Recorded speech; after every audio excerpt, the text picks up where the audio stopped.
I caught my wife with AP in our bed, and I kicked him out of my house. Oh boy, this is long. Listen up, guys, I'm a 44-year-old dude, and my soon-to-be ex-wife, who's 39, and I were once the heavyweight champs of marriage tipping the scales together. But here's where it gets wild. 2 years ago, I got a blood test that dropped a bombshell. I was on the fast track to diabetes, gout, and hypertension. Can you believe it? We were living on the edge. So, guess what? We embarked on this epic journey to transform our lives. I shed a jaw-dropping 32 kilos, going from 117 to 85 kilograms, while my wife, let's call her Jane, went from 83 to a jaw-dropping 65 kilograms. We became the ultimate power couple of fitness, defying the odds. And guess what? I dodged those deadly diseases like a ninja. It's a jaw-dropping tale of survival against all odds. We attended to a gym almost daily in the afternoon, where AP worked as a coach. Let's call him Baldy. When my wife started getting in shape, I noticed most guys turned to see her. I felt so proud of her. She's fairly busty, and she has magnificent legs. Of course, Baldy wasn't the exception. I noticed Baldy likes to check women's butt. I've seen him doing it several times, and he likes to show off how ripped he is. When Jane and I were regulars at the gym, I noticed she was enjoying the attention she got from men. Once we were using the elliptical machines. In front of them, there is a cable machine. Baldy took off his t-shirt and started doing crossovers. I turned to Jane with my face of, "Can you believe this guy?" But she was staring at him and she wet her lips. I saw Baldy and I swear he was grinning. I felt crushed.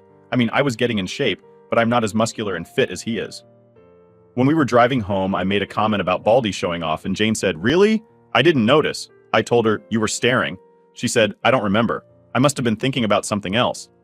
I shrugged it and kept driving, but from there on I noticed they were talking more frequently at the gym. Some weeks later, Jane was doing squats using the Smith machine. Suddenly, Baldy went to help her. Isn't he nice? He was grabbing her by the waist and I got angry. She finished the first set and I got there and told him in a not nice way, "I got it from here." Baldy just simmered and told me, "No prob, buddy." He calls everybody buddy, and walked off. Jane knows me very well, and when she heard my angry tone, she said, "My God, OP!" I told her, "We'll discuss this at home." At home, drama blowed up. She called me immature and jealous. I told her I noticed he was trying to get into her pants. She said that she knows that, but she would never cheat on me. I said then why she let him touch her, and she said she didn't want to be rude. About an hour later, arguing, we agreed to change gym. So we went to another place to do exercise, but Jane was resentful at me in the following months. Her argument was that I don't trust her. On the third month after we changed gym, a very good opportunity opened up in my job, but in the afternoon. We discussed it, and I took it, and we had to attend the gym at different hours. I went in the morning and Jane in the afternoon. This is when it all went south. Jane's resentment increased and we barely speak. I send her messages telling her about my day, that I miss her, memes, but she rarely replied or just, "Yes, okay, same here, ha ha ha." I was very worried and proposed couple therapy. She said I was the one who needs therapy because I'm the one with trust issues. I agreed. I was so desperate to fix our marriage that I even thought it was all my fault. So the following year, 2022, I went to therapy, but Jane's behavior didn't change. We weren't intimate anymore. She never was in the mood. I snooped to her phone but didn't find anything out of the ordinary. I looked into her car for a second phone. Nothing. I checked her phone again to see her map history. It only showed me housework, house, gym, house. Whenever I tried to talk to her, she just said she feels that she's having a 40s phase. It'll pass. I never had any evidence of cheating, so I continued working and worrying. We live in a condo. The security guard, a very cheerful man called Mr. P, greeted me. We chat a lot. He was touching his shoulder and told me yesterday he had to move a heavy sofa, and he has some pain today. I was sympathetic, and he dropped the bomb. "Maybe you can arrange a meeting with your massagist." I told him, "Who?" He said, "The guy who came yesterday to massage Mrs. Jane." It took me a second to process this. I told him, "Do you have a video of him?" I think he noticed I was pale and hurried to show me. Guess who? Baldy, of course. He has come a few times to massage my wife. I took the day off and started investigating. I asked a coworker for his car, and in the afternoon I followed Jane. She parked her car at the mall where the gym is, and there is Baldy waiting for her. They giggle and behave like a couple. Kisses, hugs, and I feel nearly to tear. They walk a couple of blocks and go into a residential area. I tried to follow them with my phone ready to record, but the guard stopped me and asked, "Can I help you?" I just said, "What a nice couple. Do you know them?" He said he thinks they're newlyweds, but can't tell me anything else. I called Jane but never answered. I went to her car in the mall and wondered why that place doesn't show on the map. I dial again and I can hear her phone inside her car. That's why. I also found out Jane hasn't attended the gym in 8 months. I didn't know that the previous night was the last day I slept with Jane in the same bed. I returned the car and went home. and called my parents. Fortunately, my dad answered and I told him everything. I was crying and he comforted me and told me to get evidence. Obviously, my marriage is over, and I need all I can gather while he'll contact one of his friends who is an excellent divorce lawyer. Jane called me when saw the 2 missing calls. I just told her I was already at home and she told me, "I'm on my way from the gym, my butt is killing me." Yeah, I can guess. When she saw me, she asked, "What happened? Why did you cry?" I don't know how, but I was mentally focused. I smiled and told her I got the flu, that's why I left work early. "Don't come near me. It might be the bug, I'll be tested tomorrow. I'll sleep in the spare room." She agreed. I cried silently and didn't sleep a wink. Nearly midnight, I heard her giggling. I guess she's messaging Baldy, but I didn't find any evidence of contacting another man. Then it hit me. Why didn't I see it earlier? I bet AP is disguised as one of her female coworkers. In the morning, while Jane was in the shower, I took her phone and created a session in my laptop and put her phone back in the same place. We both can unlock our phones. The session works while the phone is close to my laptop or in the same Wi-Fi account. Then I saw it. Under a female name, the profile picture was a dumbbell. I entered and most of the conversations were deleted. I guess they use work words as code in case I snooped. "Can you deliver the papers in my desk?" I know she doesn't have a desk at work. "Going to the meeting, where are you?" On the top of them, "Boss is in his office. He's clueless." Pretty clever. I guess I am boss because I know her boss is a woman. Jane got out of the shower and saw me. "You look worse. Why don't stay with your parents?" I denied the idea, thinking of getting evidence. After Jane went out, I contacted my dad and gave me the name and number of the lawyer. I called him and explained everything. He told me the captions I took from my laptop are useless. They don't have any factual evidence, since is not AP's name. And she was smart enough to leave pieces of conversation that looks pretty innocent. I can take pictures of them at the mall, but she can argue they are just good fellas, and I can't invade into the residential area without permission because it might get me into more trouble. At work, I was in zombie mode, thinking how to get evidence. I might install secret cameras in my house, but Baldy rarely goes to my home, and Jane might find them. Unless I'm out of the picture. I texted Jane and told her I'm positive of the bug, and I'll stay at my parents' because I might need help. She liked the idea and told me she would miss me, but she'll call me every day. When I hung up, I called my dad and my brother. When I got home, she had already packed a suitcase for me. She was so eager of getting rid of me. I told her I'll take my laptop, and then I checked her messages. "Boss will be out of the office. Want to come to my desk?" She sent this message almost after I told her I was positive to the bug. "Good," she bit. We didn't have dinner, no kisses, no hugs. I noticed her watching her watch twice. From the door, I told her, "I'll miss you." I was expecting her to shut the door on my face, but she walked me to my car, and I was gone. My dad and brother were outside the building waiting for Baldy to appear, but he didn't show up. After half an hour, I thought, why did she walk me to my car? Of course, because Baldy was already inside the building waiting perhaps inside her car. It would be very suspicious if her massagist came at this hour. I came back, hurried to my house, and entered silently. I heard music coming from the bedroom and the moaning. Next to the door there is a sofa. His and her clothes were on it. I put my phone to record and opened the bedroom door, and there she was, my wife, the love of my life for 11 years in all four, and Baldy behind her. I got a very good seconds of both of their faces when they saw me open the door. Jane screamed and covered herself with the blanket. Baldy went alpha male, immediately walking naked towards me. I took a shot of him doing raw, my wife. He yelled aggressively at me, "Why don't go for a walk, buddy?" I hit his throat with my hand opened. I saw this movement in the Mel Gibson movie Ransom. The next second, Baldy was coughing and gasping, kneeling on the floor. I yelled, "Get out of my house!" and kicked him out. I threw his clothes at him when my dad, brother, and Mr. P were arriving to my house. I told them, "I'll take it from here," and closed the door. Jane was still on the bed covering herself. She was trembling. I told her, "I have never hurt you, nor will I. Get dressed, I'll wait for you in the living room." While I was waiting, I sent the video to my lawyer, and he answered, "I'm sorry for you, but jackpot." A few minutes later, Jane showed up. She couldn't see me in the eyes. I started recording the conversation. I asked why. She didn't answer. "Was I such an awful husband to you?" She started crying but didn't answer. "Do you love him?" She shook her head but no words. I stood up and hit the table. "Say something, Jane! Damn it!" She opened her eyes wide and started trembling again like a puppy when is scared. I have never yelled at her before. I sat and talked calmly. "My lawyer will contact you for the divorce. Get a lawyer." She finally spoke. "We can fix this." "Fix what? Our marriage was over since Baldy was on the picture, and you choose him over me." It was a mistake. No, it wasn't. It was a choice. You chose, and this is the consequence. What did you think would happen when I find out? Silence again. Go to your sisters and tell her the truth, or I will show her the video. She went to the bedroom and started packing. I followed her and watched. Since 2 days ago, I was trying to convince myself my wife is long gone. The person who I shared my house with is not my wife. But seeing her, putting her clothes inside the suitcase neatly, with her gracious movements and those little things I love of her, hit me hard. I went to the spare room and started ugly crying. I heard when she closed the main door. She picked her clothes that were on the sofa. She made the bed where I caught them and I dropped on the floor. So much later, I called my dad. He told me Baldy wanted to press charges, but Mr. P told him he didn't sign in, so he's trespassing. The condo can sue him. He dropped it and went out. My nosy brother pressed his ear on the door, and my dad took him from the other ear to his car. I was exhausted. The previous days I didn't sleep well, so I almost passed out on the spare room. Next morning, my phone had a lot of Jane's messages apologizing and asking for a second chance. I just blocked her. My Sil called me. Apparently Jane hasn't told her what happened, just that we're fighting. I guess it's good my file is not alive to see Jane's behavior. She was the youngest and his favorite. Emile has senile dementia. All this happened a week ago. Next week, Jane is going to be served. Update. Hi everybody, I'm back with a juicy update. You'll enjoy this as much as I do. I'd like to cover some points before start the update. First, I want to thank everybody who contacted me and gave me advice, congratulate me, or just to let me know they care.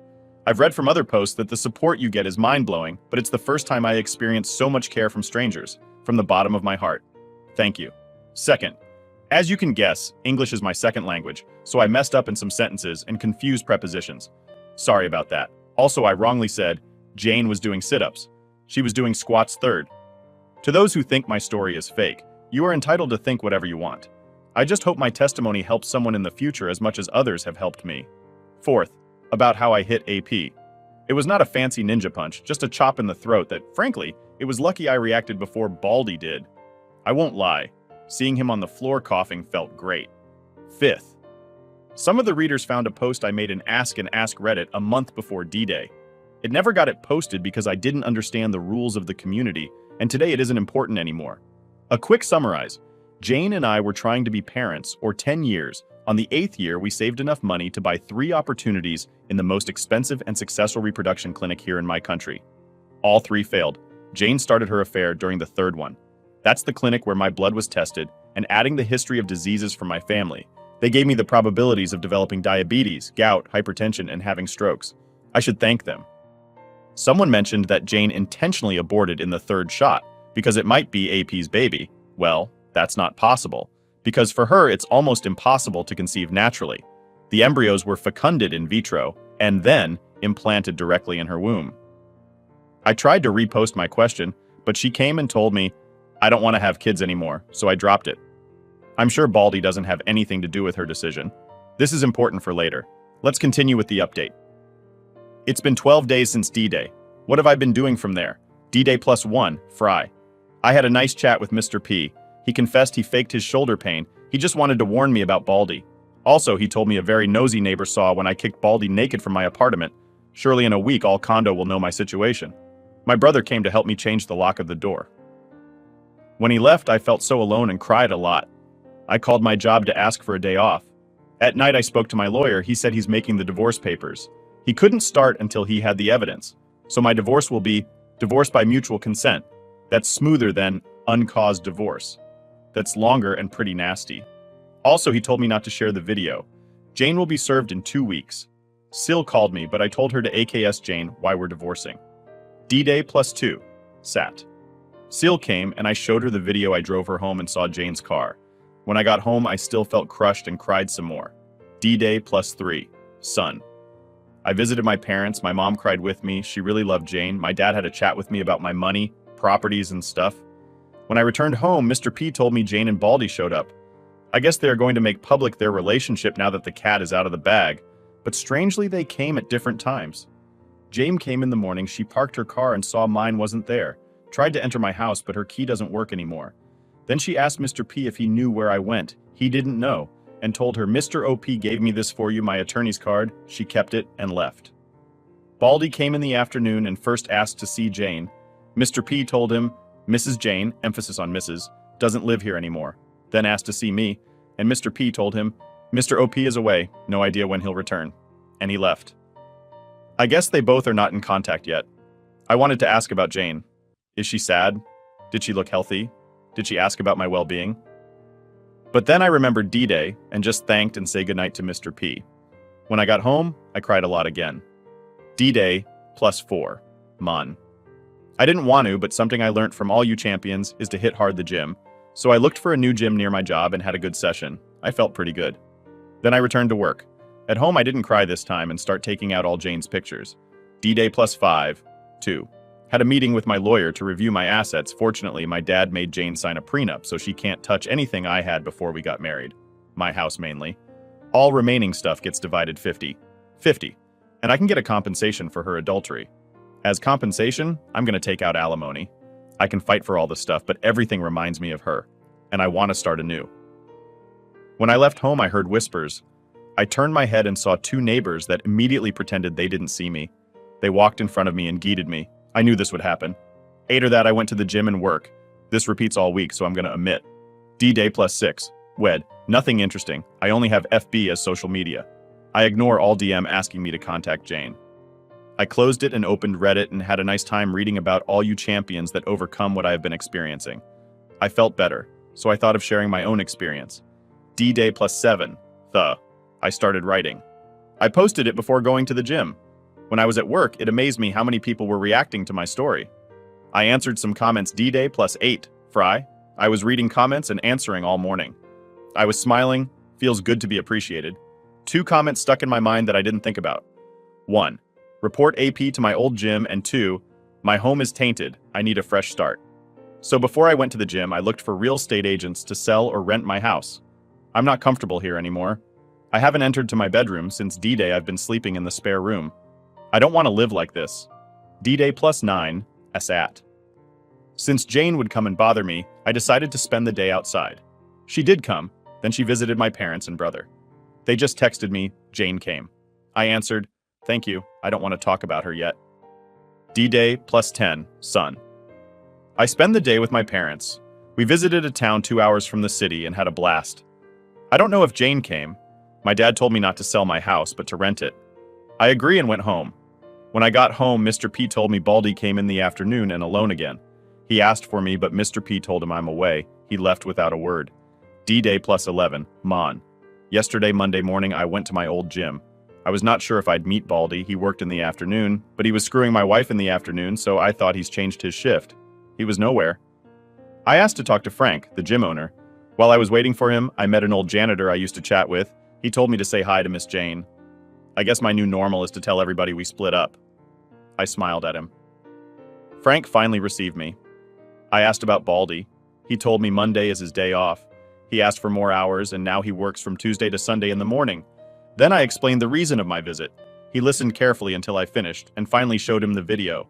He stayed silent and thinking. He said, "You're not gonna like this." I just thought, what now? Frank called the receptionist to bring Harry, another coach and Baldy's friend. He has a big beard. Frank asked him to tell me about Baldy's girlfriend. Fasten your seatbelts, this is good. According to Harry, Baldy is heads over heels for Jane, and Frank confirmed it. He told me Baldy had many complaints, especially from female members, but for the last months he has changed. No complaints, and he's very professional to all members. And Harry told me something that made my jaw drop. Baldy is trying to marry Jane by baby-trapping her. I was processing this information when I felt something starting from my chest. It climbed up my throat and finally blowed up in my mouth. I laughed. I swear I was Joker madly laughing. I even teared a bit. Frank and Harry were very confused. I thought, oh sweet karma, thank you. After I calmed, but with a big grin on my face. Harry asked what was going on, and Frank explained, "This is Baldy's girlfriend's husband." Harry made a shocked face. "Oh man, this is bad. This is really messed up." Harry left.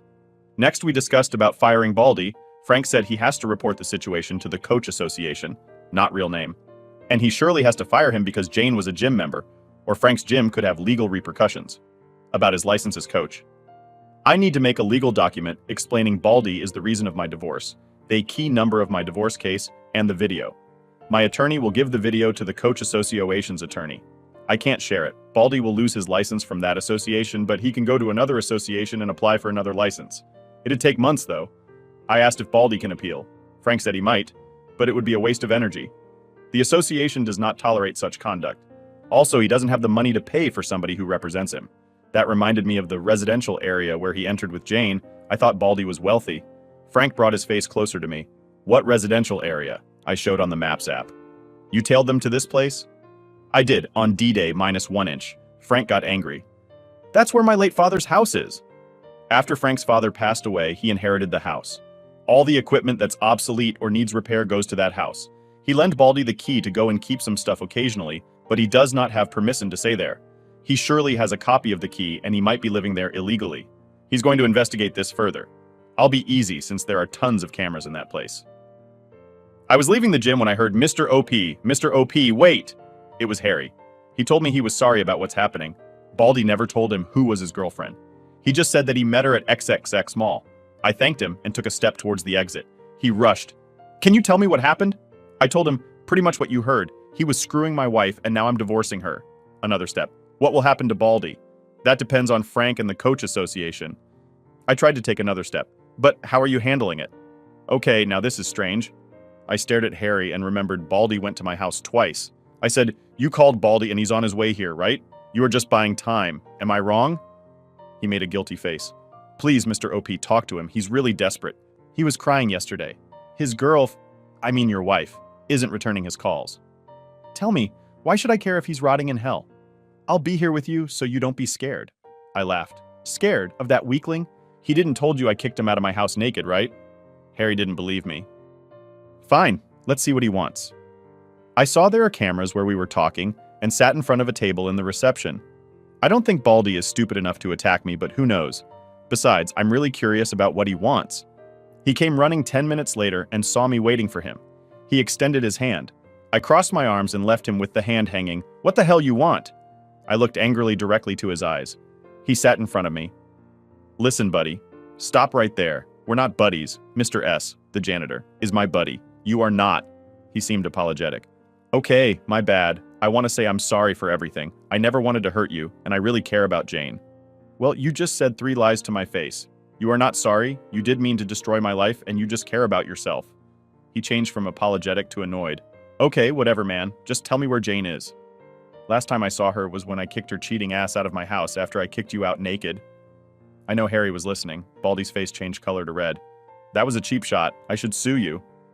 As far as I know, you entered my home illegally and perhaps you were raping my wife. I have videos of you getting out, but you didn't sign in. He changed again. Okay, I'm sorry. Tell me what you want from me. Please tell Jane I need to speak to her. In that moment, Frank came in a rush.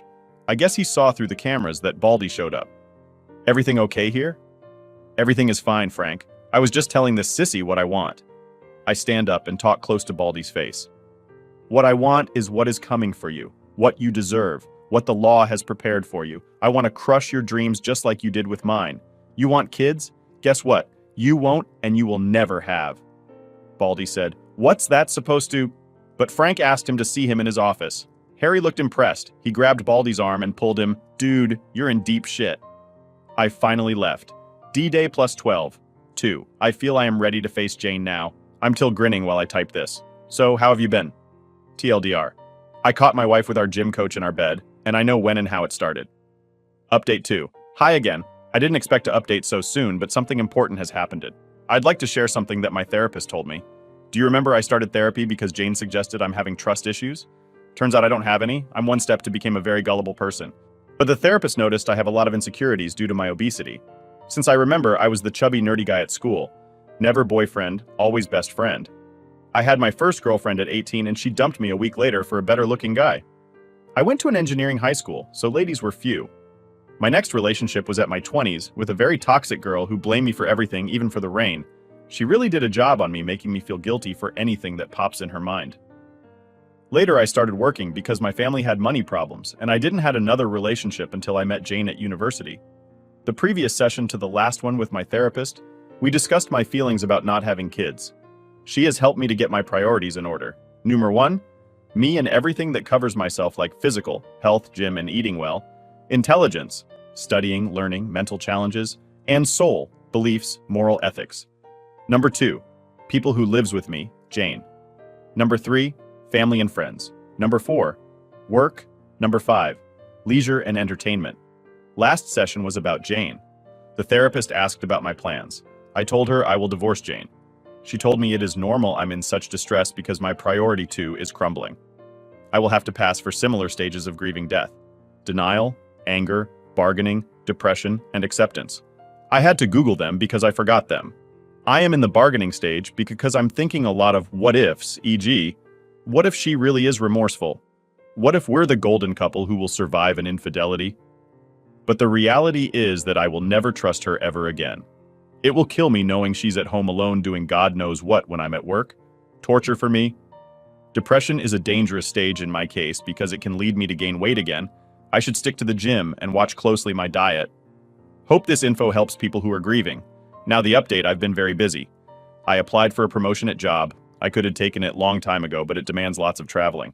I feel it will help me heal to be away. Also, I've been looking for a new place to live, and I found one small apartment perfect for me. I've already paid 3 months of rent in advance. I'll move as soon as possible. I haven't seen Jane since D-Day or Baldy since that Monday when I am sure he was fired. On the bright side, one of my neighbors, a lady in her 50s, meet me in the condo's elevator. She told me she hasn't seen Jane lately. I told her we're slipping apart. And then she happens to remember she's having a dinner and her single niece is coming for a few days and I'm invited. It took me by surprise. Looks like I'm in the market again. My attorney told me Jane was going to be served last Friday, but we had some festivities in my country, so she was served last Sunday morning at my in-laws' home. The following Monday, somebody, Jane I guess, slided a letter under my door. 3 sheets back and front from Jane, mainly explaining about what led her to cheat. Here we'll introduce the second villainess in the story. A co-worker will call her Flirty. I've met her sometimes at Jane's work events, like Christmas or anniversary celebrations. She's really thin, almost skinny, and usually wears a lot of makeup. Also, she thinks every man wants to sleep with her. One time she told Jane I was staring at her. I did once, because I could see her ribs, and I thought she was unhealthily thin. Anyway, according to Jane's letter when she lost weight, Flirty approached her because she wanted them to be best friends since they are the 2 hotties at work. That's when the brainwash started. Flirty made her think she deserves a better man. She's entitled to. She told her I was a pathetic man that will try to own her now that she's hot. When the incident with the Smith machine happened, Flirty said Jane, See?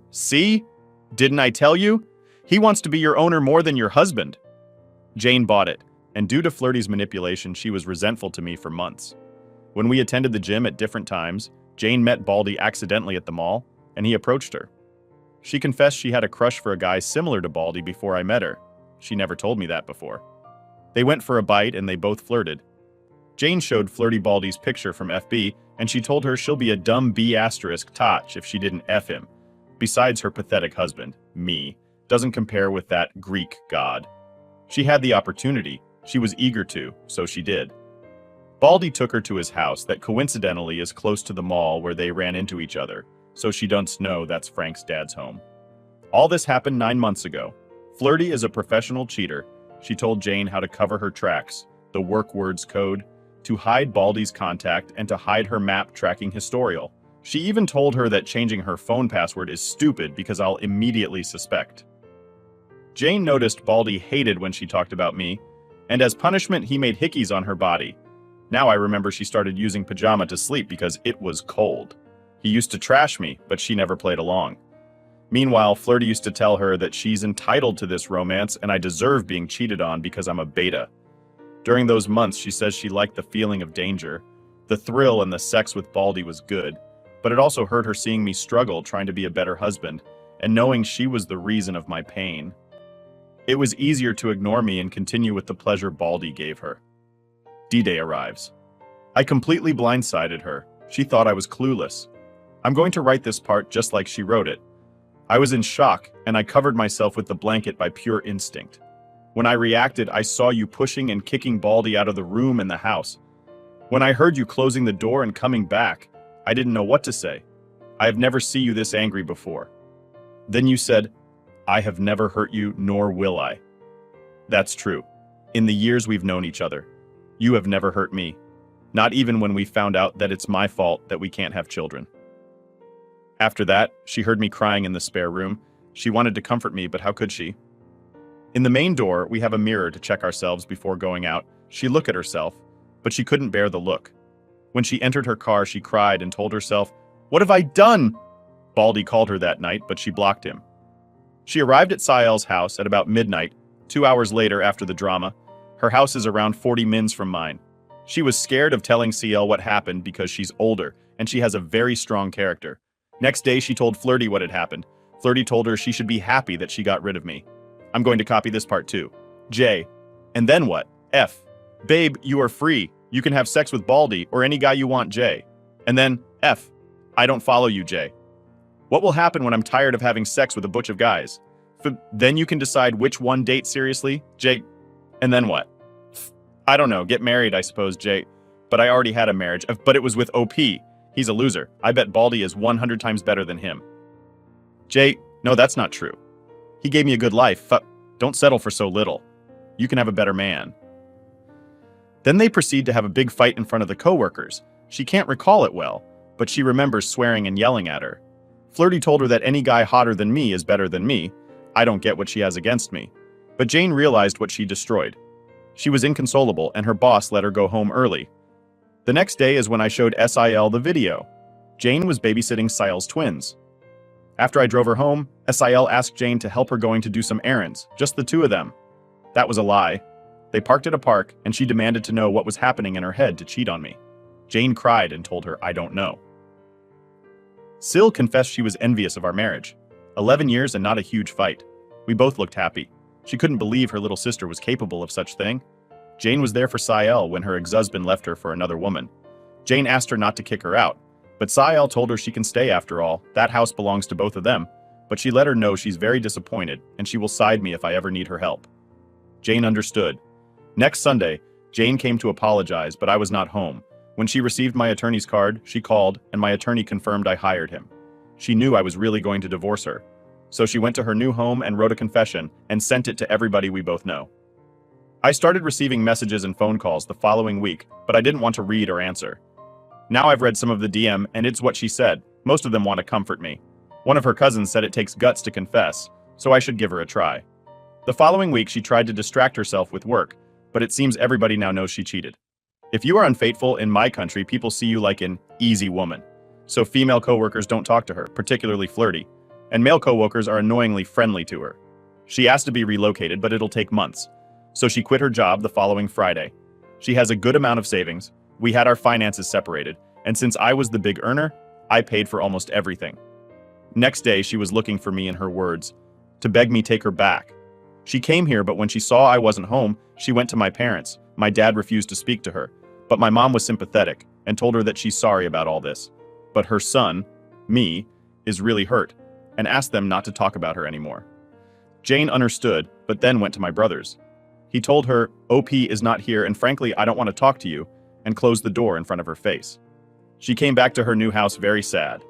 All last week, she has been reflecting about her actions, and she's been really depressed, realizing how much damage she has done to our relationship, to her family and mine, and all for meaningless pleasure coming from a douchebag that, in her words, believes vaccines are just a pharmacy scam and believes in astrology.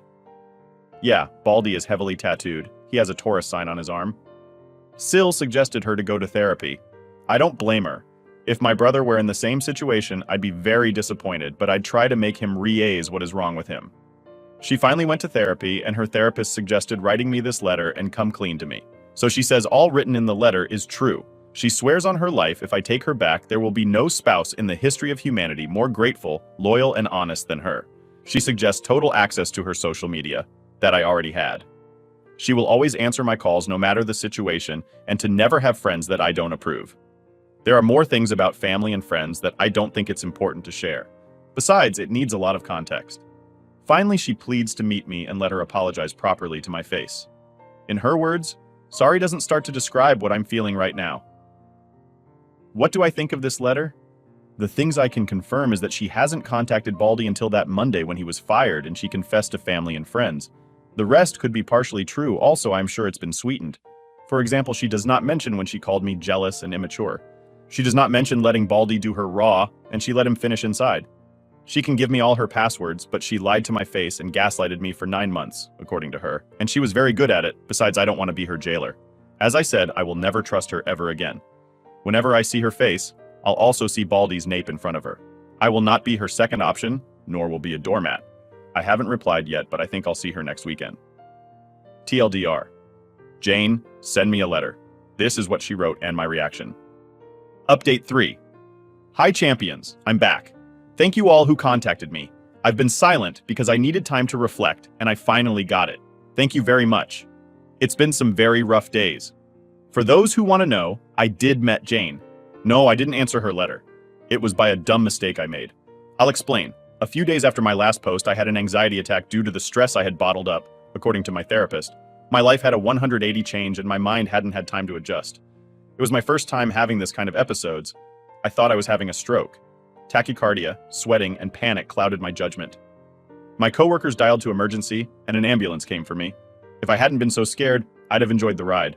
I was so very sure at any moment I'd croak. The paramedic repeated to me, "Mister, you are having a panic attack. Everything is going to be fine." I tried to focus on his words, but I couldn't. My only thoughts were, I'm going to die. At the hospital, they sedated me, and I started to feel better and sleepy. I could answer questions. The doctor asked for my name, my age, what day was it. I could answer correctly until I passed out. When I woke up, guess who was next to me? Jane. I forgot to take out her name and number from my emergency contact. I was very confused due to the drugs. I smiled at her and said, "Jane?" She was sitting reading a book, and when she heard me, she jumped off her seat and approached me. She had tears in her eyes and told me, "Hello, my love, you really scared us." That's when everything came back to me. I stopped smiling and asked, "What are you doing here?" I tried to sit, but my body felt numb and clumsy. She shushed me and told me, "Take it easy, no sudden movements. I'll get the doctor." She kissed my forehead and left. I wanted to evade the kiss, but also my reflexes were numb. That kiss felt so familiar, but I know it has been more than a year since she kissed me with sincere love. While she was gone, I saw around me. I was in a big room with other 6 beds, 4 of them with a patient's. They all separated by curtains to have privacy. I also noticed I wasn't wearing my clothes, but a hospital robe. A few minutes later, she came back with the doctor. I had slept for 26 hours. The doctor explained all about the anxiety attack I suffered. He asked me if I stopped taking any meds, but Jane and I answered almost at the same time, "I don't, he doesn't take any meds." I hate how well she knows me. The doctor told me the episode comes from a heavy stress or a sudden change in my life, or both. I glanced at Jane, but she hid her eyes. He ordered some days off to reflect and get some therapy. I told him I'm already on therapy, but the doc said I need to see a psychiatrist. My therapist is a thanatologist psychologist, so she can't prescribe meds. He told me that I must be hungry, and the next day I'd be discharged, and he left. It was 8 p.m., so Jane had another hour until visiting hours were over and she didn't look like she wanted to leave. It felt awkward, and that feeling leads me to chatter like an idiot. So I asked, "You said you scared us. Who are us?" She smiled. I bet she knew I couldn't resist to talk. "Your parents and me, they were here in the morning." "Did they leave?" "Yes, they are expecting my call." "I'll talk to them tomorrow. You can leave. I want to sleep." "But your dinner, it's almost here." When the doctor mentioned I must be hungry, my stomach grumbled. I didn't eat a thing for 26 hours. A few minutes later, a veteran nurse came with a tray on a cart. She asked Jane to manipulate the bed so I'd be in sitting position to eat. I don't know what kind of face I made because Jane was amused and staring at me while the nurse arranged the tray in front of me on my bed. I'm an ex-glutton guy. She said, "God, I love you so much." I glared at her again and asked her one more time to go home, but the nurse got really mad at me. According to her, Jane sponge-bathed me and she even shaved me. I didn't notice until she told me. Finally, she asked Jane to feed me because I was still coming out of the meds. I told her we're getting divorced, but she said that's not her problem and I should be thanking her, she's been here to help. And I am a very ungrateful person. Then she left. I refused her help and tried to eat even though my movements were very clumsy. I was making a mess with the soup and Jane begged me to let her help me. I felt like a spoiled brat making a tantrum. I just said fine and let her feed me. I never felt so vulnerable before. She behaved very maternalistic and affectionate. I could have a close look at her. She wasn't wearing makeup. I saw more lines of expression and also, she has crow's feet now. I felt better after I finished eating. She took the tray out of the room. She was in good mood. I saw a patient in front of me, a man in his 50s, checking Jane when she went out and came back. I'm not surprised. She was wearing a coat and jeans, but she's very pretty. I didn't like the feeling of being in debt with her. When she sat down, I said, "Thanks for being here." She looked me in the eyes and smiled anytime. She tried to comb my hair and my forehead with her hand, but I could reject her this time. She looked hurt, and I didn't say anything.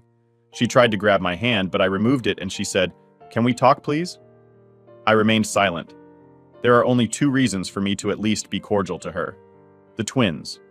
They weren't baptized when they were toddlers, but after SIL's ex went away, Jane and I supported Sil and the twins.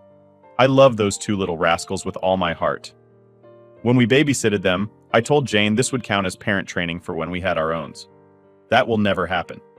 Sil asked us to be their godparents, and I teared with emotion. They are the closest thing I have to a daughter and a son. I know Jane loves them too, and I don't want any drama near my godson and goddaughter, and I miss them so much. I haven't seen them since about a week before D-Day. Also, I haven't spoken to them because I was avoiding Jane. So I told her, "Okay, let's talk. In the condo, I'll contact you soon." She offered to take me home the next day, when I get discharged. I told her no, I'll ask my parents to come for me and I'll see her again in the condo. I wanted to talk to my parents. She noticed I was looking for my clothes. She opened a cabinet next to my bed and gave me my phone. I looked at her suspiciously, and she made her guilty face again, meaning I am sure she snooped my phone and she admitted it. We didn't utter a word. That's the language we developed by being married 11 years. I don't care if she snooped. I have nothing to hide. I texted my parents, and they called almost immediately. While I was talking to them, the same old nurse told Jane visiting hours were over. She wanted to say goodbye, but I ignored her. She whispered to my ear, "I know you keep your word. I'll wait for you to contact me. I love you." She kissed my hair and left. I do keep my word. My father always told me, a man is worth as much as his word. I asked my parents if they knew what happened after I passed out. According to them, one of my coworkers showed up in the hospital to give information about my medical secure. That's when the staff saw the emergency contact, and they called Jane. Sil contacted them after the hospital called. When Jane came, she met my coworker and he left. Jane was waiting for the doctor assigned to me when my parents arrived. My dad was very cordial to her and asked what she knew. After a while, waiting, a nurse called out, "Relatives of patient OP." They stood up and the nurse guided them to the doctor. They've already tested my blood and told them I'm physically healthy. My anxiety attack stems from a psychological aspect. The doctor asked for Jane to see me because she's the emergency contact. She promised my parents to call them after seeing me. When she came back, she was surprised my parents were still there waiting. She gave them a ride to their home while she told them she helped the nurses to undress me and put the hospital robe on. They didn't talk about our divorce. My parents thanked her for the ride and agreed to visit in the morning, and she'd switch in the afternoon around 1 p.m. Also, I called SIL to thank her for calling my parents. Luckily, my godchildren were still up and I could speak to them. They were drawing "Get Well Soon" cards for me. I promised to visit next weekend. Next day, it was Thursday, I was discharged from the hospital. My parents took me to my new home. A week before my panic attack, I started moving to my new place. I took my personal belongings. Everything else will stay in the condo. I'll rent it as fully furnitured. Luckily, there are 3 universities nearby. I know there are students who would kill for a place like mine. I've already bought the basic furniture, a refrigerator, a stove. I have to learn to cook my meals from now on. A bed, a table with chairs and a desk. Cleaning tools. I felt thrilled for the first time. I can call this little apartment my own place. I bought a nice warm jacket for Mr. P. I gave it to him, thanked for his help, and told him I'll visit from time to time. I didn't attend to my neighbor's dinner. I don't feel like dating yet. I think I need more therapy and do some more healing.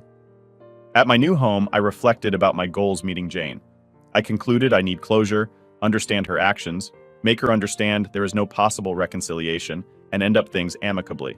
I'll divorce her and move on. But I don't want to lose my in-laws, my sweet and incoherent Mill, my stubborn and strong Sil and her twins who I love. I don't want to miss their birthdays and future achievements. I want to be at least cordial to Jane. At job, my boss gave me 5 days off starting the next week. I didn't want to stay in, so I went to the beach. It really helped me to be away from everything and rest. I realized I do love my wife, but the chubby one. The one who got excited when Pizza Fridays arrived. The one who I married 11 years ago. The one who supported my dreams and hopes. The one who hugged me when life got rough. I don't know what happened to her. Did vanity kill her? Horniness? No idea, but I loved my wife deeply, and the one who betrayed me is not my wife. Update 4. Finally, I saw my godchildren. Sil took them to a park and I met them there. We 4 had a great day. Last weekend, I met Jane. It was pretty much as I expected, pleading and lost of crying on both sides. Surprisingly, she didn't blame me. She admitted it was all on her. When she snooped my phone, she saw I moved from the condo, my Reddit posts, so she knows everything I know, and more important to her, that I'm not dating. Before the meeting, I had another session with my therapist and discussed my anxiety attack and the talk I'll have with Jane. She told me the best way to move on is following the next steps. 1. Hit rock bottom. 2. Identify and take control of your emotions. 3. Focus on self-improvement. 4. Take a break, literally. 5. Be constructive. Most of you champions told me to keep in check my emotions. I am sure I'll get angry, sad, anxious. I mustn't let it cloud my words and judgment. Also, I'm prone to have another anxiety episode. My therapist mentioned some techniques of breathing that really helped me. Let's move to last Saturday. I asked Mr. P to check if she's alone. She came on time, alone and stunning. New short dress, high heels, that she hates, but she knows I like her wearing them. I won't lie, my heart skipped a beat. She smiled at me when I opened the door like she was so happy to see me. I remained calm and expressless. She opened her arms, expecting a hug, but I made her a sign inviting her to come in. I offered tea. She loves chamomile tea. She accepted, and I made myself a coffee. We sat in front of each other, the table in the middle. I took out my phone and started recording. I tried to write word by word and using boxing references, but it's too long and crude. I gave up. I'll give you a summary. After some dumb chit-chat, she made me feel awkward again. She told me she's read my post and the waterwork began. She said the Jane who made me suffer is gone now. She says that the thing called affair fog is real and she can't believe what she did to me. I told her, then you know I think your letter has been sugar-coated. She said all she wrote is true, but I mentioned I think it is BS that Flirty brainwashed her. She's 10 times smarter than that 403. I demand her to tell me the truth. She went silent and I raised my voice. No, Jane, you are not allowed to be silent again. I had to breathe because I was getting angry. You have to come clean to me right now. I know more than what you wrote in your letter. Sadly, she admitted she wanted to F Baldy. She admitted she loved the attention she was receiving. And when she saw Baldy devouring her with his eyes, she felt thrilled and aroused. She confessed it began before the elliptical machines incident. But a week before, when I was changing clothes in the showers, and she was waiting for me outside, Baldy chatted with her, and he was flirty, and she couldn't believe he'd come on to her. She cried when she told me this.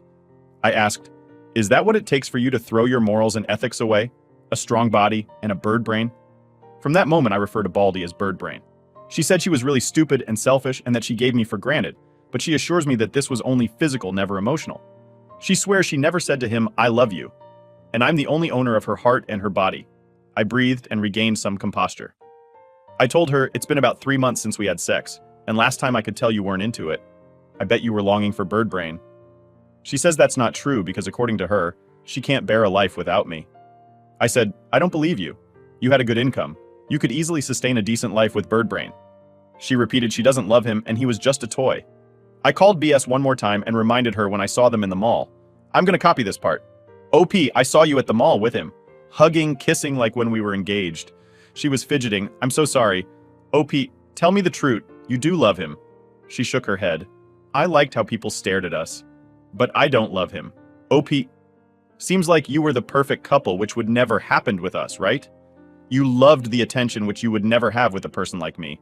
Jay, please don't say that. OP, why not? It's true. It is. I don't perceive myself as an attractive man. I'm the kind of guy anybody wouldn't look twice. Jay, no, you are the man of my dreams. I only want to be with you. OP, if you love me so much, then why cheating? What did he give you I didn't? She couldn't answer the question. I repeated it, and she covered her face with her hands, and finally admitted she considered Bird Brain's body more attractive than mine. Another jab. It was something I expected, but damn, it hurt. Jay, I swear I had a moment of weakness, and I hate myself for that. OP, one moment? I yelled again. That moment lasted 9 months, crying again. It went out of control. OP, 9 months. 9 fucking months of disrespect and lies. Tell me, how could I trust you ever again? Was Bird Brain the only one? What will happen when the next douchebag steps in front of you? You were very good at lying and hiding your cheating. Now she looked desperate. I'm telling you the truth. I know you have no reason to believe me, but I've reflected. I've seen my life without you and I'm so sorry. I'm sorry I cheat on you. I'm sorry I lied. I'm sorry your family hate me. But most of all, I'm so ashamed I hurt you. I beg for your forgiveness.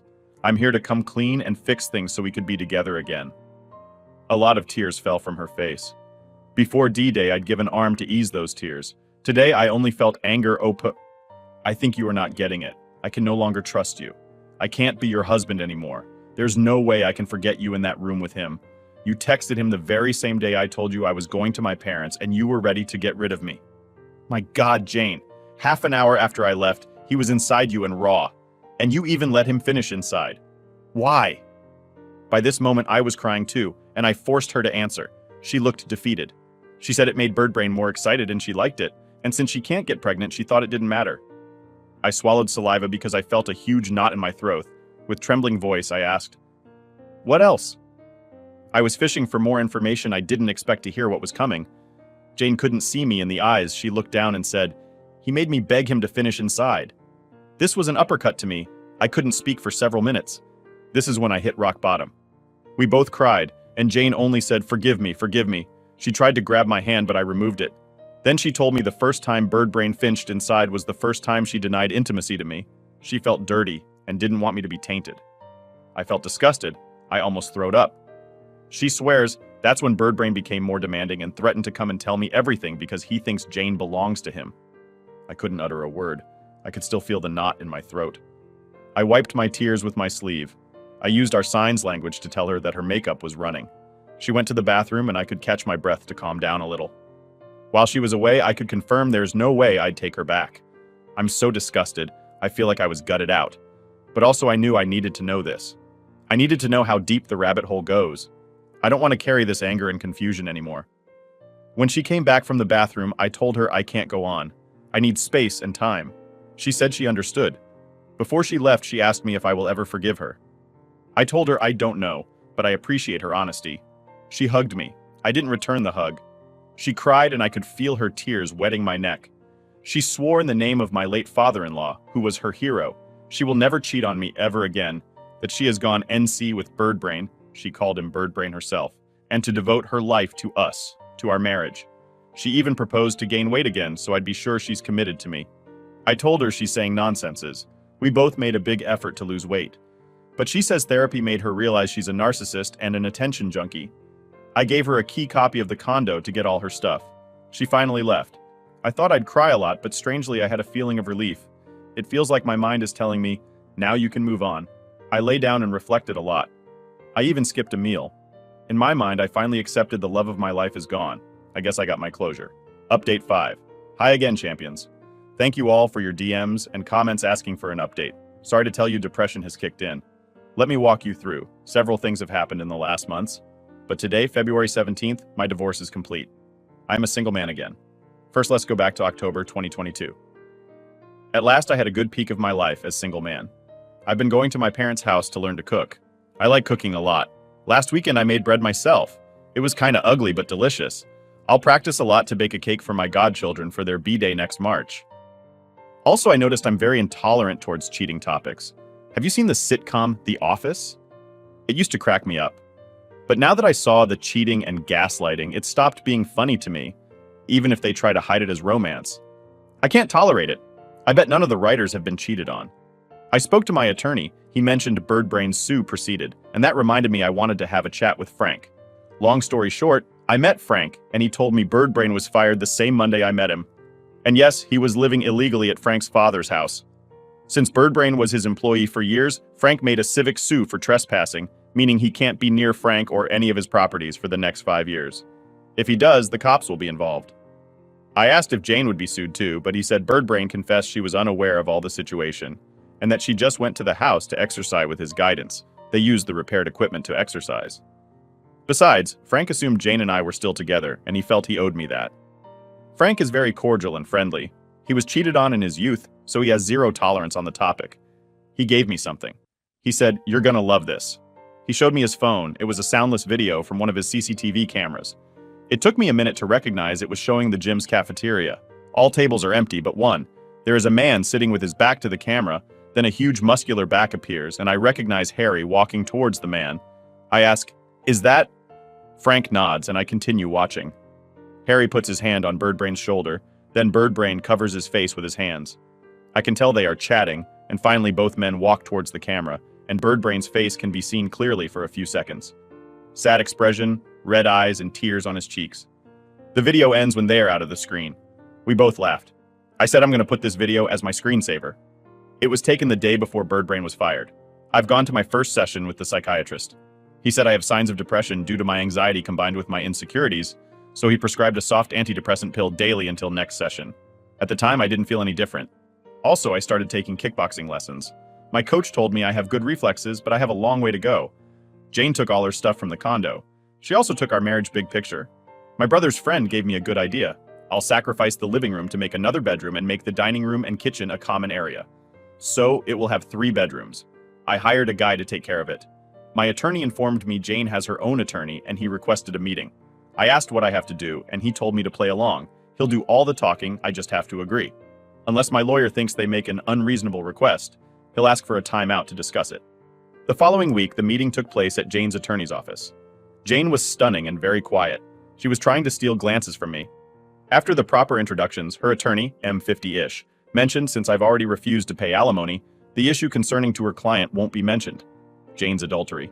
My attorney said that's fine if it is listed for the record, which her attorney reluctantly agreed. Then they proceed to split our assets, which was pretty fast because I don't want anything, and Jane said she has taken everything she treasures. Besides, we didn't have expensive stuff. Finally, her attorney asked for 5 sessions of marriage counseling and added, if I agree and attend with an open mind and honesty, his client guarantees a smooth divorce. My attorney reduced them to 3 and NC between sessions. I made a worry face to my attorney and he kicked my foot under the table, meaning to play along. I saw Jane and she was making a face I've seen when she really wants me to do something, so I made my face of, okay, you win, and she smiled. Marriage language again. Later I asked my attorney if MC is necessary. He said it is.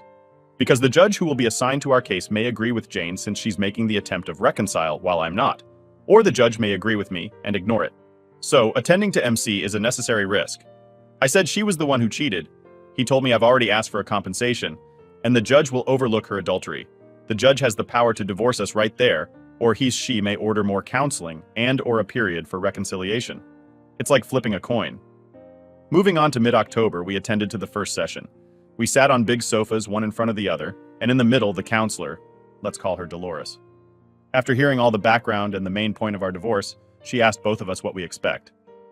I said I just want to be amicable but still want to divorce, and Jane said she wants to reconcile. She asked for Jane's opinion about my goal, and she said she doesn't want to divorce. She has never stopped loving me. I was about to argue, but the counselor asked me to not interrupt. Then she asked me about Jane's goal. I said I don't think we can reconcile because I don't trust her anymore and I think she's in love with AP. This time Jane wanted to say something, but the counselor asked Jane to not interrupt. Then asked me why I think that. I mentioned the gaslighting, how she was giggling the day before D-Day and how eager she was to get rid of me on D-Day. It was Jane's turn to talk. She swears she does not love Birdbrain. She has never told him I love you because she doesn't. She barely spoke to him during the day even though he was constantly sending messages to her. She assures me she doesn't know important stuff like his B-Day, but she confessed she liked the thrill, the secrecy, the staring from other people. She wanted to show me from her phone she wasn't talking to Birdbrain that night. I said her phone is useless because she used to delete conversations. Dolores mentioned there are apps that can recover deleted messages. I said, oh yeah? But Jane was silent and I could see she was thinking very fast. Dolores and I stared at her and she was making nervous movements. I said, will you give me your phone? Jane looked like she wanted to argue but kept silent. I said, you are still in contact with him, aren't you? Jane almost screamed, no, I swear, but... She was hesitant about giving me her phone, and finally she gave it to me and said, please remember the Jane who texted is not me anymore. I said, what does that mean? I beg you, don't make me say it. I was in the fog. I asked Dolores about this affair fog.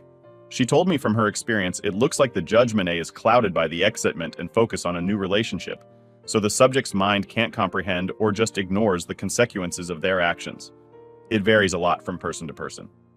Jane told me, OP, I'm deeply sorry for all I texted to him. Now, I can't understand why I was so disrespectful to you. At that moment, I wasn't sure I'd want to know what she meant. If she trashed me like Birdbrain did, it would be a massive blow to me. I confided her everything about me. Next, Dolores asked me what it takes for me to reconcile. I told her there are 2 major obstacles I don't see how to overcome. No. 1, she lied for a long time and I can't trust her anymore. No. 2, I can't be intimate with her ever again since she gave her body to another man. This made Jane tear. She says it was purely physical, like using a dildo. Besides, she swears Birdbrain wasn't very impressive at all. I reminded her my reason number 1. She insisted, almost desperate, OP, I have never made love to him, you are the only one. I just felt angry and yelled back, and that's why you didn't touch me for the last months? Dolores asked Jane her reasoning to cheat on me. She spoke about she being the chubby girl, bullied and ignored. She was very lonely when she was a teenager. At university, she was friends with some girls, but they tend to leave her behind. If it weren't for her great grades, they would have completely ignored her. Then we met, and it was like finding a twin soul. When she lost weight, all her fat went to very strategic places that made her look voluptuous. At first, it was scary when men stared at her, but when Flirty and her friends told her she's hot and beautiful and that she must be confident of herself, that's when she started enjoying the attention, and her ego went to the clouds when she saw Birdbrain staring at her too. She told me, "You don't know how it feels to be ugly." I told her I do. I lost count of rejections and friend zoning. At job, female colleagues made a list of handsome male colleagues, and I didn't figure it in it. I am still unattractive, and I didn't care because I had a person who loved me. But that person traded me for a better-looking guy. That sentence made her tear again. I belong to an ethnicity very bullied in my country, associated to poverty and ugliness. I had very hurtful nicknames, and according to my therapist, that's what made me gain weight, like an armor to protect my wounded ego. Dolores asked me if I can see she's remorseful. I said I can tell she is, but just because she's been caught, not for her cheating. Jane said she knows she screwed up. That's why she confessed to all people we both know. Dolores was specially interested in this confession and asked Jane why she confessed to people unaware of our marital problems. She said she knew she deserved a punishment. It wasn't enough my anger and cold shoulder. Many people called her and berathed her. She listened to every word, every insult, and every swearing. Syl can confirm she did. She has lost friendships, and mostly my relatives have disowned her, but she gladly took that bitter step if it would help to reconcile with me. I was out of words. Dolores told me most unfaithful people tend to hide their cheating as a negation mechanism, but Jane didn't. She owned her mistake. That's something I should give her credit for. I asked what would have happened if I still were unaware, if today I were still clueless. She said Birdbrain was getting very aggressive, and he was demanding either he or she tells me about the affair. He used to scare her saying something would happen to me, and she was afraid what he would do. I scoffed. In her own words, "I think you finding out was the best thing that could happen." It made me react and realize how screwed up I was. I told her I know Birdbrain is in love with her, and she already knew. That's why he hates me and used to trash me, and he was demanding to disrespect me in my own house. He knew if I was in the picture, Jane will never be his. Dolores asked me, "What does your wife win asking for this marriage counseling? If she's so in love with Birdbrain, wouldn't she be eager to divorce you sooner? Why is she making all this effort? I must remind you, she has already lost her acquaintances' respect." I couldn't answer. I know I'm not her meal ticket. She had a very decent job, and she can get another one easily. She's not homeless, nor disowned from her sister. Then I said, "For the sake of the argument, let's say we reconcile and we live together again. What would happen then?" I doubt everything she tells me. Every time I'm not looking, I'd suspect. It'd be torture for me. Jane said, "I know it would be difficult, but I'd never give you reasons to doubt me." I responded, "You wouldn't for now, but what about in 2 years when the dust settles? When I have signs of trusting you again and another douchebag catch your eye or stares at you?" Jane kneeled in front of me, looking me in the eyes. "I'd never hurt you ever again. The two most devastating experiences I recently had were when I received the divorcing papers and thinking you may have been badly injured when they called me from the hospital. If you give me another chance, I'll always remember this 2 times I thought I lost you and devote my life to make us happy." I was out of words again, so I just scoffed again. By the time the session was over. At home, I checked Jane's phone. I noticed Birdbrain is still blocked. I unblocked him and a lot of messages came. "Babe, are you okay? Babe, call me. Babe, I'll go to your house to check on you unless you call me first. Babe, where are you?" I bought an app to recover deleted messages. I was very nervous. I got most of the earlier messages back. The older ones were difficult, so I got a few of them. I was expecting she being disrespectful to me, but she tries not to mention me. I found some sexting conversations, but knowing Jane, she didn't enjoy it. Birdbrain uses rude words a lot, and Jane hates that. He called her babe and some other ridiculous pet names I didn't even dare to use when we were in the honeymoon phase. Lots of I love yous from him, but I didn't find a single one from Jane. I felt some relief and then punched myself because I shouldn't feel that. Also, as Jane said, Birdbrain used to mock me. He called me fatty, pathetic loser, and little girl. Whenever he mentions me, Jane just said, "I don't want to talk about my husband." In the most recent messages, I can tell whenever she didn't play along. Birdbrain got angry, and he told her he was on his way to my job to tell me everything while she begged not to. Obviously, it was just a bluff. He doesn't know where I work. I looked for the messages at D-Day -1 and she didn't texted him. No call records either. I snooped some more and saw she was messaging to a chat group with Flirty and 2 other girls that night. They are hilarious. Some of their comments made me chuckle. At D-Day +1, Jane was kicked out of the group. The next MC session, it was related to our past. Dolores asked how we met. It was at the university. We both were in the library doing homework. I had the last copy of a certain book. Jane asked me for it because she had to go home early, but I also had to go to my job, so we needed it and I told her we can photocopy it. We were in different careers, but we had the same teacher, so the assignment was the same. We chat while we were in the line. We hit it on and I noticed how beautiful, intelligent, and kind she is. She just thought I was a good person. I lent her the book and I got the photocopies. That way she had to return the book to me and we would chat again. I arrived late at work, but I felt it was totally worth. We were friendly until I invited her out, but she turned me down. From there, I just greeted her in the hallways like a friend, but I didn't make a move on her. Suddenly, a week later, she invited me out. I babbled a yes and we started dating. Next, Dolores asked what made us fall in love with each other. In my case, it was when I took Jane to eat Japanese food for the first time. She was clumsily trying to eat using the chopsticks until she had enough and said, "Fuck this!" and she pierced the meat and ate that way. I'd never heard her cursing before, so it made me laugh and I said, "I love you" for the first time. Jane took longer, but she says it was in a trip we both took. She knew it was going to be our first time being intimate, but she had cold feet because she thought it would disappoint her father.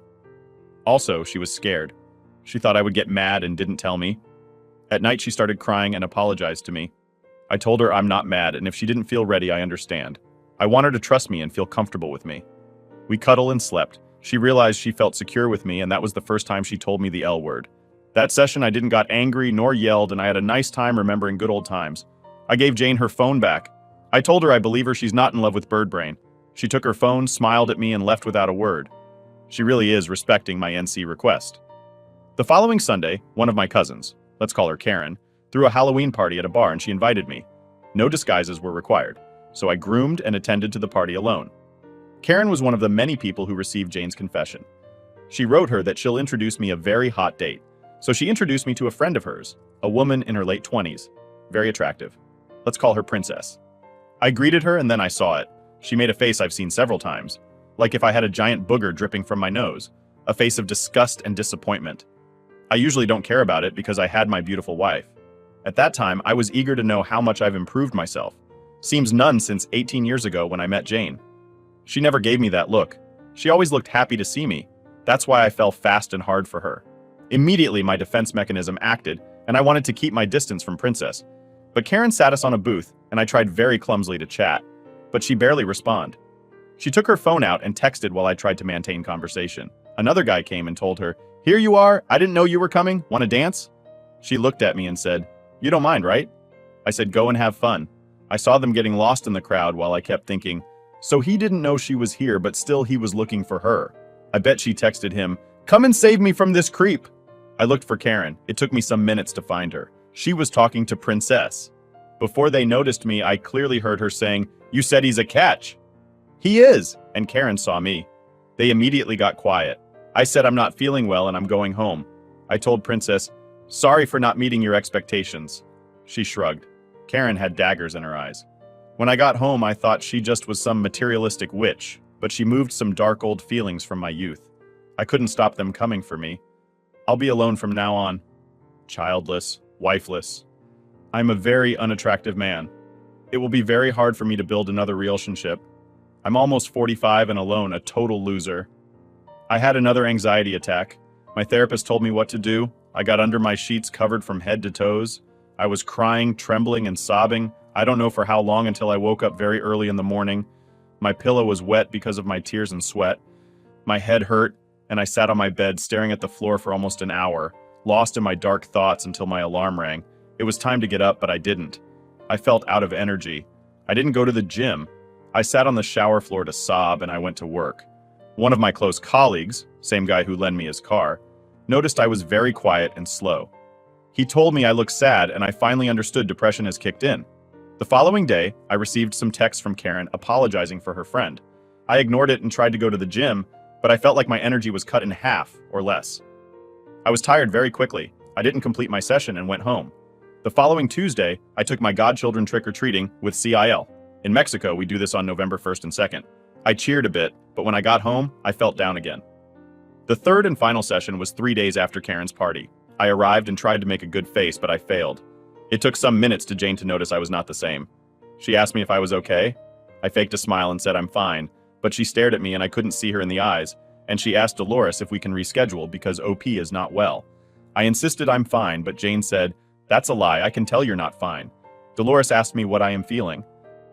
I didn't want to look weak in front of Jane, but then she said, "He's sad." I looked at her surprised. She sat next to me and asked, "What's wrong?" She grabbed my hand and this time I didn't reject her. I just saw her big, beautiful brown eyes scanning my soul. I'm ashamed to admit I started to sob. I put my elbows on my knees and teared a bit. Jane caressed my back and I regained some composure.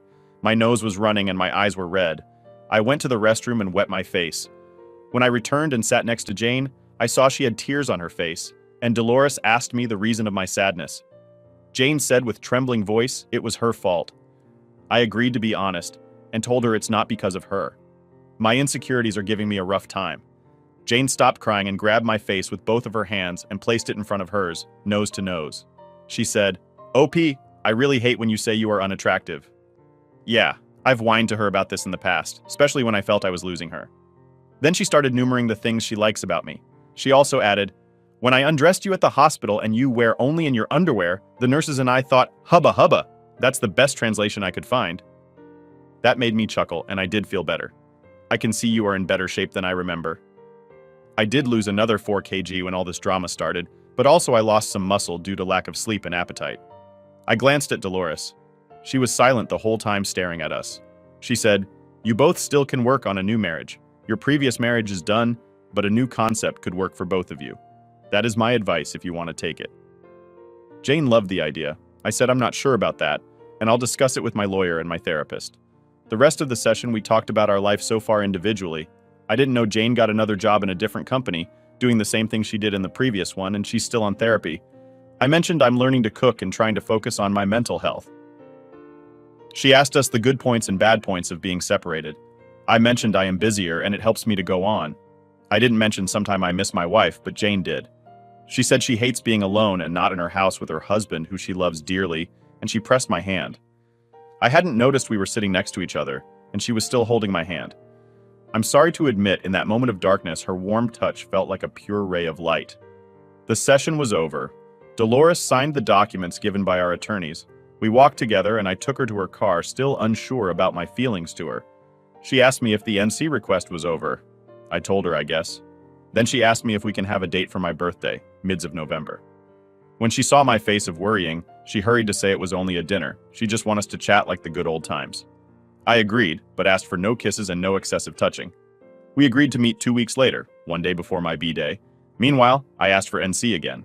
Update 6. Hi champions, I'm back with the final update. I appreciate everyone in here. It is because of you that today I have high hopes in my future. Thanks to all of you anonymous strangers who dedicate time for all the hurt souls and lead them to heal. This kind of club sucks, but in the shared pain, we find truly kind individuals who give us a hand just because they've met the same pain. Thank you very much. After meeting Jane and scheduled a date for our date, I was very confused about my feelings. I had to read my own testimony to remind myself what she did to me, but it was like a different person wrote it. I myself was thinking her cheating was not so bad, also she's remorseful. I saw again her video with bird brain. I wanted to get angry, but I just felt empty. I turned to some of you guys to give me advice through DMs and learned that also exists something called the reconciliation fog. This makes us do the pick-me dance to forgive cheaters and excuse their actions, my case. I was deep into this fog due to my depression and low self-esteem. Fortunately, I had 2 weeks before my date with Jane. First, I had a meeting with my attorney. He said it was a bad idea, that I should only meet with both attorneys present. I told him it was important to me. It was going to be my litmus test. He said, "What if she's recording you and presents it as evidence of reconciliation?" I told him I'm still not sure what I wanted to do. That's why I need to see what happens. He shrugged and said, "You won't be the first one having cold feet, but if you still want a divorce, you need to evade any reconciliation topic and no signs of affection." I told him I understood. In the first week, I had an appointment with my therapist and my psychiatrist. My therapist suggested adopting a pet. It can help me to relieve my depression. I loved the idea because animals tend to like me for some reason. So, I went to a shelter and adopted a dog. She's so joyful and intelligent. Her name is Samantha. She's a mixed breed, medium size. I went nuts buying things for her. Toys, a leash, a collar with her name, a nice warm bed. She did help me to cheer up. My godchildren love her. My psychiatrist doubled my dose of antidepressants and prescribed a drug to ease compulsive thoughts. My parents, psychiatrist, and therapist gave me the same advice. In short words, do what will make you happy. But I didn't know what would make me happy at the end. I needed something or someone that would smack me back to reality. It came from the last person I'd think about. I didn't attend to my last 3 kickboxing classes since Karen's Halloween party. My coach, Abraham M. 40ish, was pissed at me. He met me at the showers to scold me when saw I was down and asked, "Is everything all right?" I said, "Not really." I started telling him about my depression. He has a son currently dealing with the same and told me to meet him for some beers. So after class we went to a bar close to the gym and I told him all about Jane and Birdbrain. He was absolutely disgusted and told me basically everything you all champions have. I spoke about my feelings and he shut me down and said, "Speak up your mind." I was unsure what to say and he repeated, "What is on your mind? I don't care about feelings. Tell me what you want." I opened my mouth like a fish out of the water but didn't answer. He seemed exasperated about me and added, "You really need to man up." He told me to come earlier to the gym the following day. He paid for the drinks and told me, "You're going to be born again." The next day I arrived 1 hour earlier. Abraham was expecting me. He gave me sparring gear and told me to meet him at the ring. I have never sparred before. I sometimes practiced using a sandbag, but that was it. Abraham told me to punch him. I threw a punch and he almost laughed at me. He said, "Is this all you've got?" I felt I was blushing. There were some other students watching at us and I'm the oldest person there. I tried again and Abraham easily blocked me and pushed me back. I tripped and fell on my butt. He said, "Your determination is weak." He helped me to stand up and repeated, "Man up." I heard somebody chuckling and I felt mad. I took it more seriously and tried again and again and again, but I wasn't able to hit Abraham once. I know he was going easy on me. I was tired and he told me to come the following day to repeat. He added, "You're not giving your all.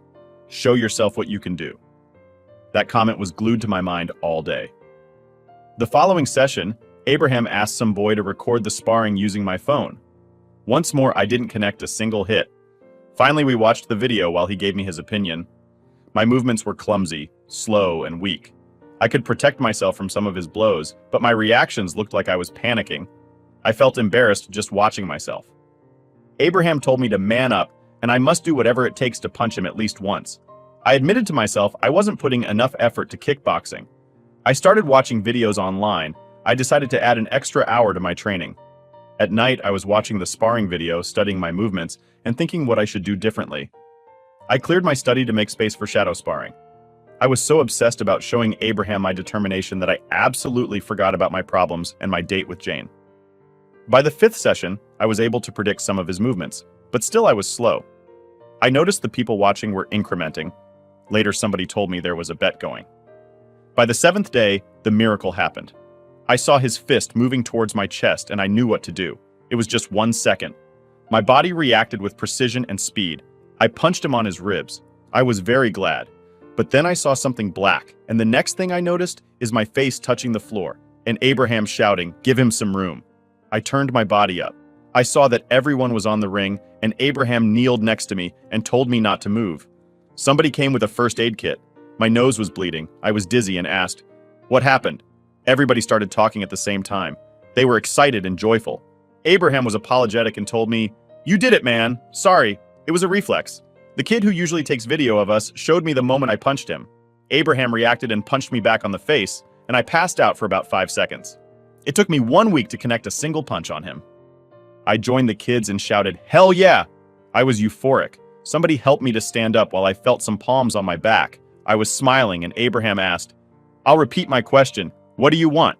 I yelled, "I want to be stronger. I want to be the best version of myself."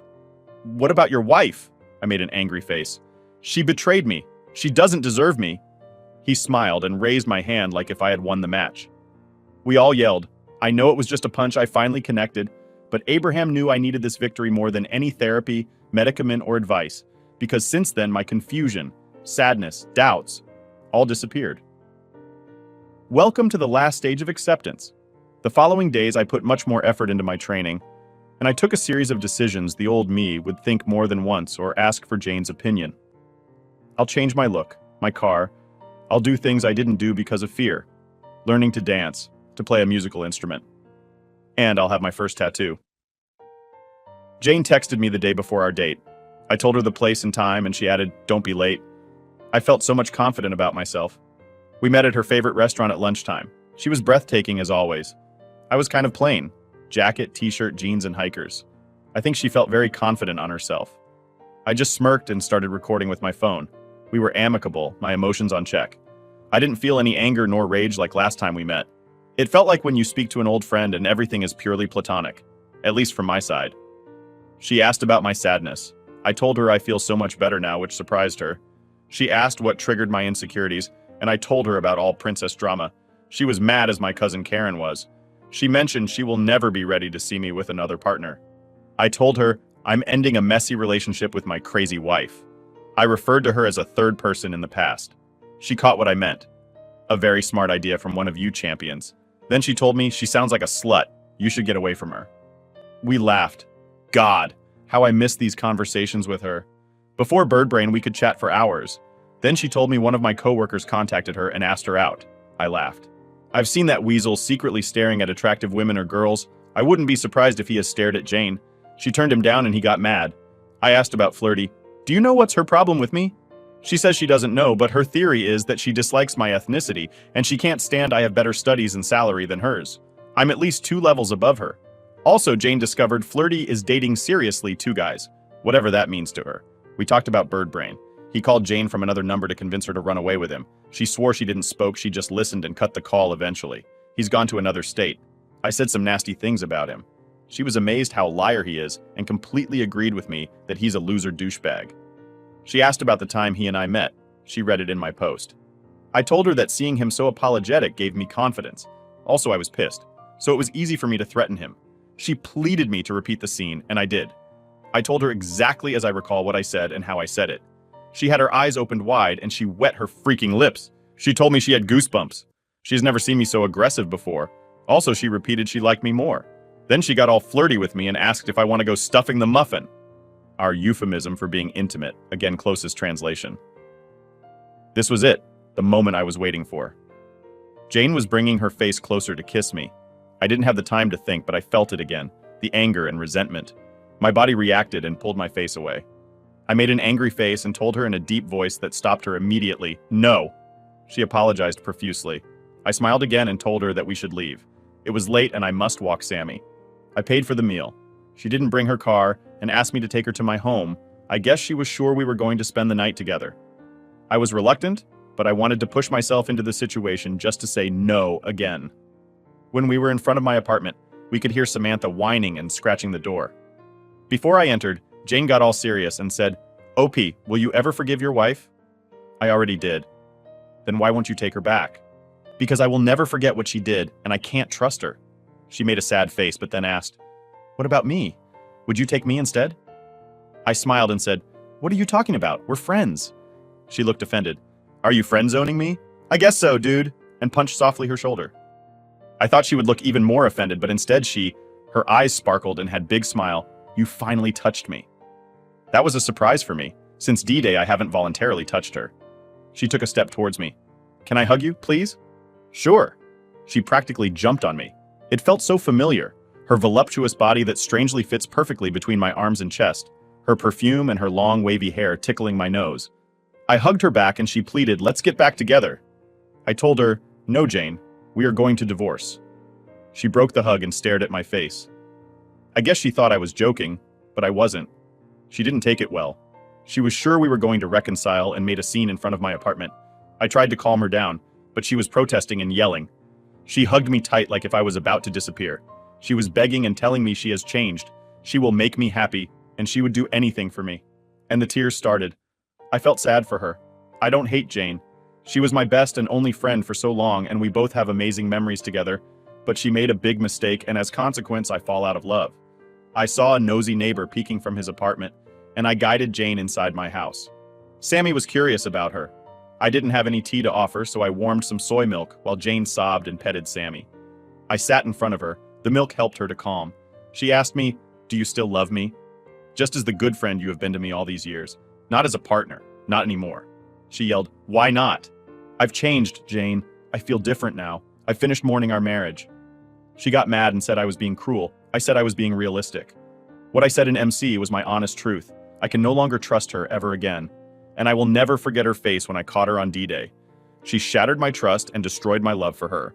She hit the table and called stupid B herself and cursed Birdbrain. She admitted she didn't know what she had until she lost it. She gave me for granted. Then she made some proposals like granting her a period of reconciliation, opening our marriage on my side, and/or to being FWB. I told her she's being unreasonable. She asked me what I want from her. I told her I want her to be happy with whoever she chooses, and I will move on and be happy on my own. She asked if there is another woman in my life. I told her, not yet, but someday. She covered her face with her hands. Sammy was sitting next to her and put her paw on her leg. I realized it was time to walk Sammy, around 10 p.m. Jane came with me. She was very quiet, walking by my side. When we were at the dog park, I took Sammy's leash off and she ran, sniffed, and rolled over the dry grass. She loves that. Jane sat next to me and finally spoke. "I'll never find love again." "Yes, you will. There are a lot of fish in the pond." She told me at her new job 2 coworkers have asked her out. Both are married. I asked, "Have you reported them?" She said it's not possible because they asked for a friendly going out, and that's very innocent from HR point of view. I asked if she's sure about those guys' intentions. She said both have their eyes glued to her breasts, so she's sure. She placed a picture of both of us on display like assholes repellent. I laughed. She didn't laugh. She said she seriously thinks she'll be alone from now on, luring scumbags. She can't have children and she lost the love of her life. She asked me if I'll marry again. I told her I don't think so. I may not believe in marriage again. I didn't mention I do want to have children. I sent the audio to my lawyer, and days later he told me he didn't find anything showing reconciliation, just useless chit-chat that'd be a waste of time if it's presented as evidence. Besides, it was a smart move to refer Jane as a third person because it sounds like I'm not talking directly to her. On my birthday, most of my extended family texted me and called to know how I was. I went to my parents' house. My brother and his wife were already there. Jane showed up with all my in-laws. We all played, ate, and enjoyed a big tasty cake made by my mom. Best cook ever. No drama. Mill was in a good day. She felt confused, but she enjoys watching the twins play, even though she forgets they are her grandchildren. It really was a great day. When we cut the cake, I realized I had everything I wanted. My godchildren are still in my life. I forgave Jane, and my depression is almost gone. Several other things have happened since. On mid-December, I dated a single mother who tried to convince me to adopt her annoying child. That's a funny ride. If there is a place where I can post about disastrous dates, I'll tell you about it. One of my tenants wanted me to be her sugar daddy. I got my first tattoo on my shoulder. It's an Aztec eagle warrior, meaning I'm proud of my inheritance and my ethnicity. If somebody have a problem with my appearance, I'll just shrug and continue being me. I'm a decent, hardworking person. Aztec eagle warriors used to wear a helmet made of the head of a royal eagle. Royal eagles are a symbol of freedom, honesty, and strength in my country. At the end of December, Jane quit her job because one of the coworkers harassing her was a big shot at the company. HR was gaslighting her, so the smartest move was to quit. I spent Christmas with the twins and her family. She's accepting we're done, but she's annoyingly friendly to me.